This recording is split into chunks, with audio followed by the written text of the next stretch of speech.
Pangangalaga sa kalusugan. Ito yung nangunguna sa listahan natin na New Year's resolution.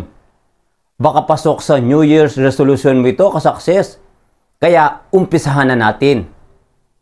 Alagaan natin ang ating kalusugan sa simpleng pamamaraan. Una guys, regular na ehersisyo. Simulan ang araw na simpleng ehersisyo tulad ng mga paglalakad o stretching. Maglaan ng oras kahit 30 minuto lang ehersisyo araw-araw para mapanatili ang aktibong katawan. Pangalawa, balancing pagkain. Subukan ang masustansya pagkain tulad ng mga prutas, gulay, at whole grains. Iwasan o limitahan natin guys yung mga pagkaing matatamis at matataba. Yung pangatlo guys, sapat na tulog. Magkaroon tayo ng regular na oras sa pagtulog at paggising. Iwasan ang mga gadgets bago matulog para mas mapabuti ang kalidad ng ating tulog.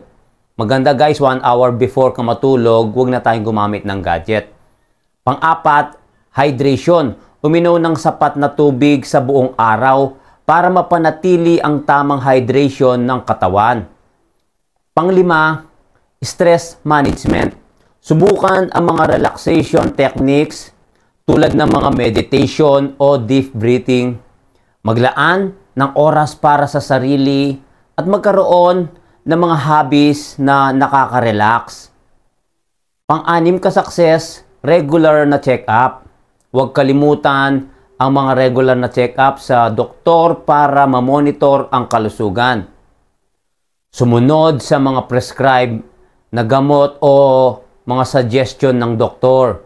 So, ang mga ito ay simpleng pangangalaga sa ating kalusugan. Ito ay magdudulot ng malaking epekto sa pangkalahatan ng ating kalusugan. So, magsimula tayo ngayon para sa mas malusog na kinabukasan.